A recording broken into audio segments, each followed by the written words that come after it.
जय हिंद दोस्तों, स्वागत है आपका हमारे यूट्यूब चैनल बीएनसी क्लासेस में। जो इकोनॉमिक्स में हम लोग बात कर रहे थे, इसके पहले वाले चैप्टर में रिफॉर्म्स इन इंडिया, भारत में जो आपके सुधार हुए थे, इकोनॉमिक रिफॉर्म्स हुए थे, उस पर हमने बात की थी।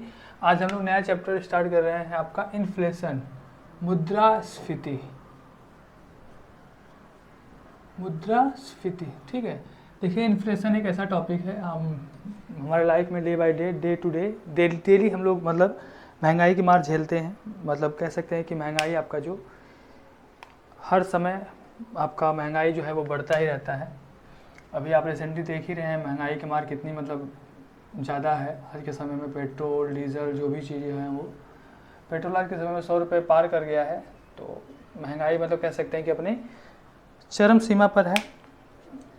तो ये जो महंगाई होता है, जब महंगाई किसी भी अर्थव्यवस्था में बढ़ने लगती है तो उसे बोलते हैं हम लोग मुद्रास्फीति, इन्फ्लेशन। ठीक है। और डे बाय डे के जो भी आपके काम होते हैं, जो भी चीज़ें होती हैं, आपकी महंगाई किसी न किसी तरीके से हमारे सामने आती ही है। तो ये जो आपका इन्फ्लेशन होता है, बहुत तरीके से नॉर्म आम भाषा में हम लोग बोल देते हैं कि जो महंगाई है वही मुद्रास्फीति है। लेकिन मुद्रास्फीति सिर्फ ये नहीं है कि सिर्फ किसी एक चीज़ का अगर दाम बढ़ रहा है तो वो मुद्रास्फीति है, इन्फ्लेशन है। ठीक है।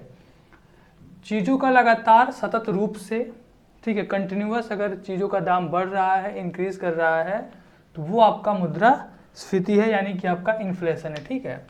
अगर इसके ऊपर डिफिनीशन लोग देखें तो डिफिनीशन है rise in the general level of prices, sustain rise in the general level of prices, persistent increase in the general level in the price, rising price across the board is inflation. ठीक है। मतलब किसी भी चीज़ का, किसी भी वस्तु का अगर सतत रूप से जो उसका प्राइस का जो लेवल है, जो उसका दाम है, वो इंक्रीज कर रहा है, ठीक है, तो हम लोग कह सकते हैं कि वो आपका मुद्रास्फीति है, इन्फ्लेशन है। ठीक है। अब इन्फ्लेशन के आपके बहुत सारे कारण हैं, बहुत सारे फैक्टर्स होते हैं जो मुद्रास्फीति को मतलब जो महंगाई बढ़ने के कारण होते हैं।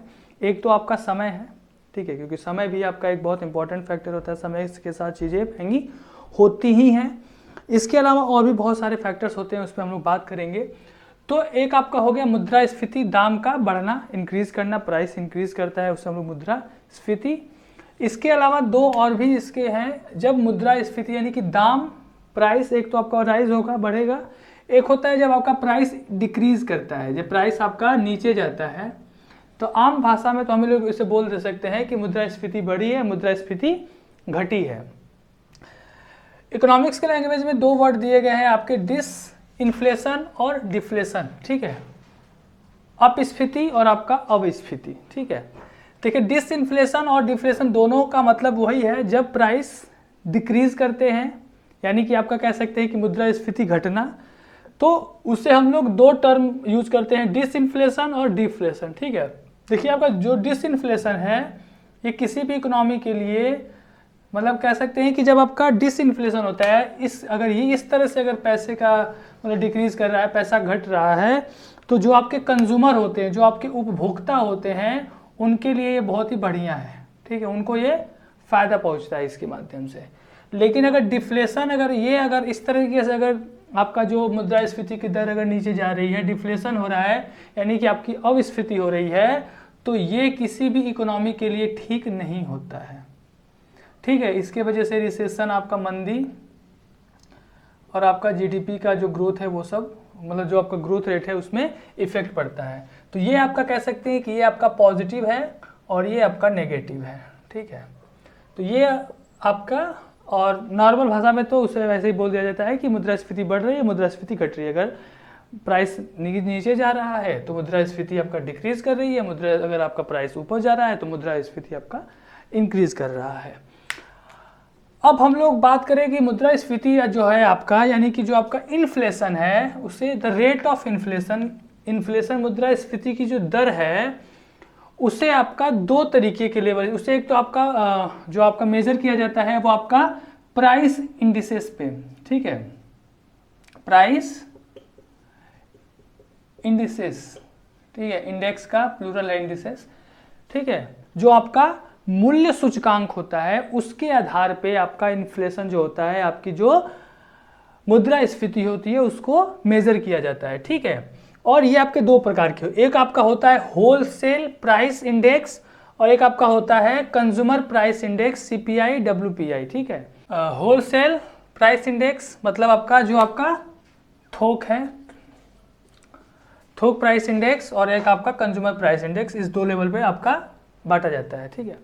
देखिए अगर हम सीधे सीधे अगर हम लोग बोले कि इन्फ्लेशन क्या है, मुद्रास्फीति क्या है, तो सीधे सीधे हम लोग कह सकते हैं कि इन्फ्लेशन है मुद्रास्फीति की दर जो है आपकी सामान्य स्तर से, जो आपके किसी भी चीज़ के प्राइस में जो सामान्य स्तर से जो उसमें परिवर्तन होता है, जो परिवर्तन की दर है, ठीक है, रेट ऑफ चेंज, उसे ही हम लोग मुद्रास्फीति या आपका इन्फ्लेशन कहते हैं।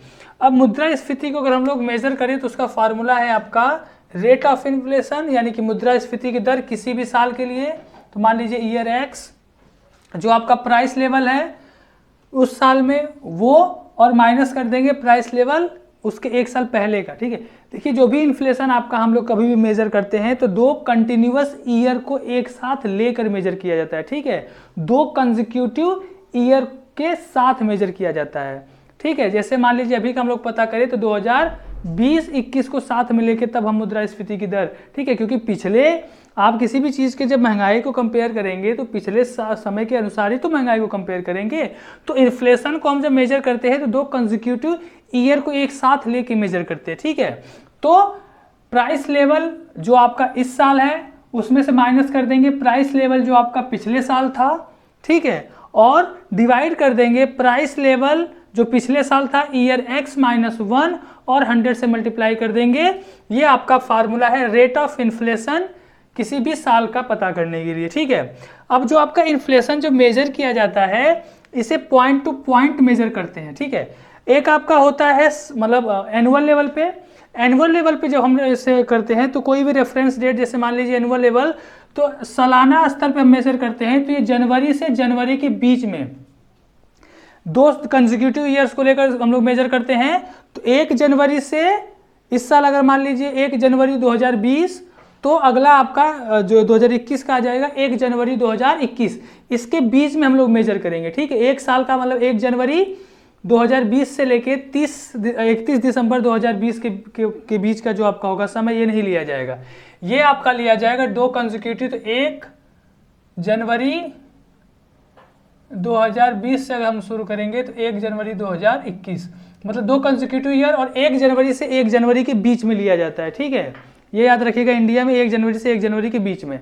दूसरा, अगर आपका साप्ताहिक अगर इन्फ्लेशन आपको पता करना है, अगर जो आपके हफ्तों के अनुसार अगर इन्फ्लेशन पता करना है तो दो कंसेक्यूटिव वीक को ले लेंगे, और दो कंसेक्यूटिव वीक में जो लास्ट डे होते हैं, ठीक है, लास्ट डे, तो लास्ट डे अगर किसी भी हफ्ते का लेंगे तो भारत में ये फ्राइडे टू फ्राइडे होता है, भारत में इसे शुक्रवार से अगले शुक्रवार के बीच में लिया जाता है, फ्राइडे टू फ्राइडे।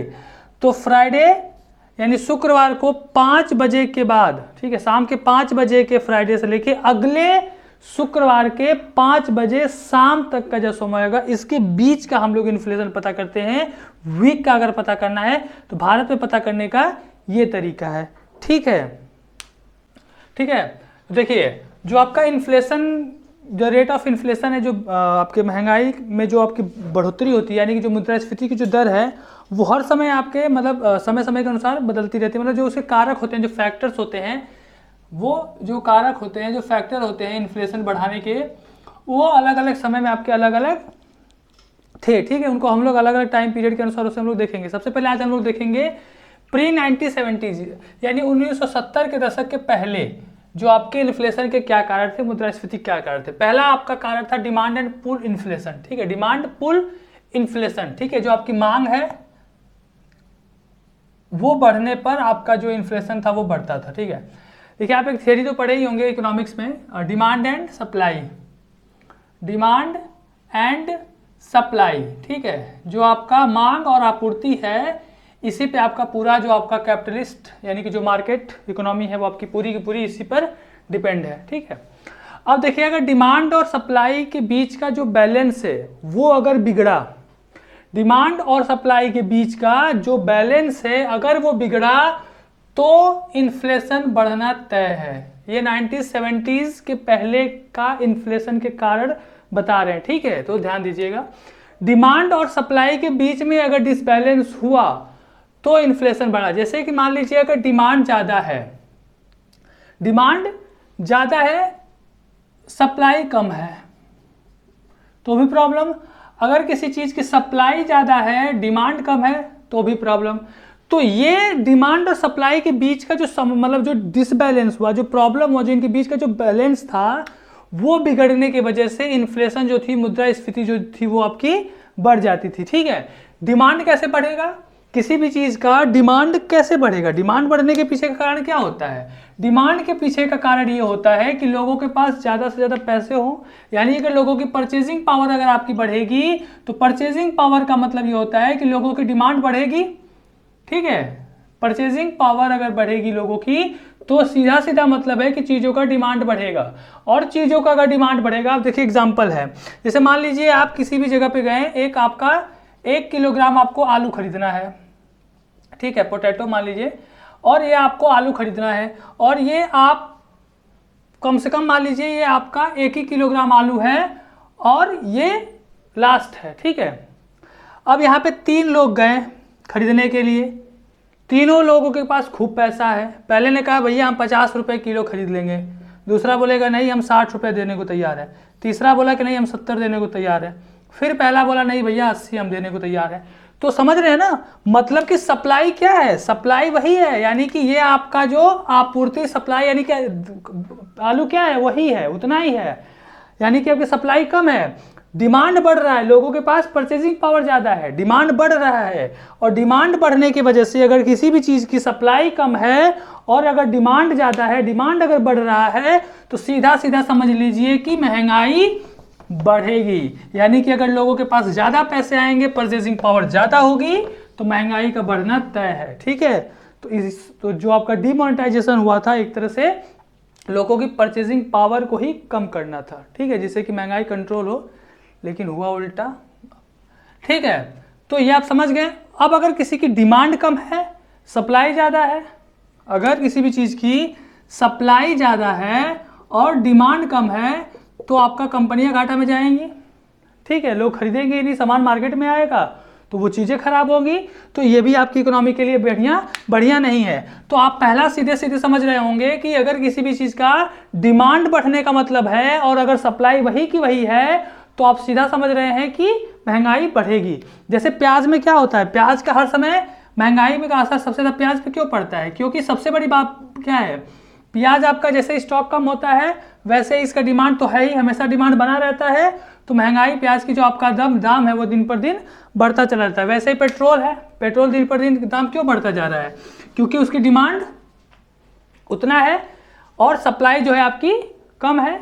क्योंकि जो पता है ना कि पेट्रोल डीजल जो ये आपके हैं नॉन रिन्यूएबल रिसोर्सेज में आते हैं, तो रिन्यूएबल रिसोर्सेज का मतलब क्या है, समय के साथ खत्म होना है उनको, तो जाहिर सी बात है उनकी सप्लाई दिन पर दिन कम होगी, और सप्लाई दिन पर दिन कम होगी और डिमांड तो दिन पर दिन बढ़ ही रहा है, तो डिमांड इंक्रीज होने की वजह से, सप्लाई कम होने की वजह से जो आपका पेट्रोलियम पदार्थ है, जो कि पेट्रोलियम जो है यानी पेट्रोल डीजल जो है वो उसके दाम दिन पर दिन बढ़ रहे हैं। तो ये आपका एक तरह से इन्फ्लेशन का ये कारण होगा, पहला। दूसरा है cost push inflation. Cost push inflation का मतलब होता है जो आपके कारक होते हैं अगर उनके दाम बढ़ जाएं, and increase in the factor cost, आपके जो कारक मूल्य है, जैसे कि मान लीजिए जो आप इन्वेस्ट करते हैं किसी भी कंपनी में, किसी भी फैक्ट्री में, जैसे आपके जो मजदूर के जो वेजेस हैं, मजदूरी है, आपके जो रॉ मटेरियल्स हैं, अगर उनके दाम बढ़ दिया जाए, बढ़ जाए तो भी महंगाई आना तय है, ठीक है। जैसे मान लीजिए अगर कोई कंपनी है, अगर वो पेन बना रही है, कलम बना रही है, तो उसके लिए उसे इंक चाहिए, ठीक है, मेटल बॉडी है तो जो भी आपका स्टील है, आयरन है, जो भी आपके मेटल हैं वो चाहिए, ठीक है। इसके अलावा वो आपका टेक्नोलॉजी यूज़ करेगी, ठीक है, टेक्नोलॉजी यूज़ करेगी, उसके अलावा वो वेजेस मजदूर रखेगी, तो ये सब का दाम अगर इंक्रीज़ किया समय के साथ, ये आपकी क्या है, फैक्टर कॉस्ट है। यानी कि अगर आपके दाम बढ़ेंगे तो जाहिर सी बात है आपका जो आपका लास्ट होगा, जो प्रोडक्शन होगा, यानी कि जो पेन मार्केट में बनकर आएगी वो आपका क्या होगा, महंगी होती चली जाएगी। यानी कि फैक्टर कॉस्ट के का जो प्राइस है वो अगर बढ़ने पर भी आपका इन्फ्लेशन आना तय है, यानी कि मुद्रास्फीति आ जाती है। ठीक है, एक चीज छूट गया था आपका डिमांड पुल इन्फ्लेशन में, ये आपके एक फेमस इकोनॉमिस्ट थे किन्स।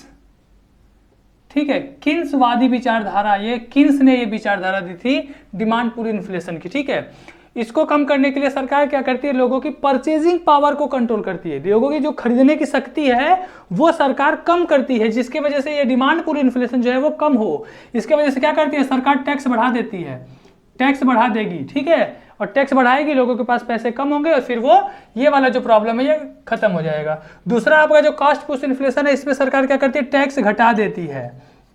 जो आपके कस्टम ड्यूटी, सेल टैक्स, ये सब जो चीजें होती हैं, इसमें सरकार टैक्स को कम करेगी, जिससे कि दाम जो बढ़ रहा है उस पर ज़्यादा इफेक्ट न पड़े। तो इसमें टैक्स सरकार बढ़ाती है, इसमें टैक्स घटाती है। आपको डिमांड एंड पुल इन्फ्लेशन अच्छे समझ में आएगा। देखिए सीधा सीधा पूरा का पूरा मार्केट, पूरा का पूरा जो आपकी इकोनॉमी खेल रही है वो सब कुछ डिमांड और सप्लाई पे डिपेंड करता है। ठीक है, तो इसके आगे और भी जो फैक्टर है 1970 के बाद वाला वो कल हम डिस्कस करेंगे। थैंक यू, जय हिंद।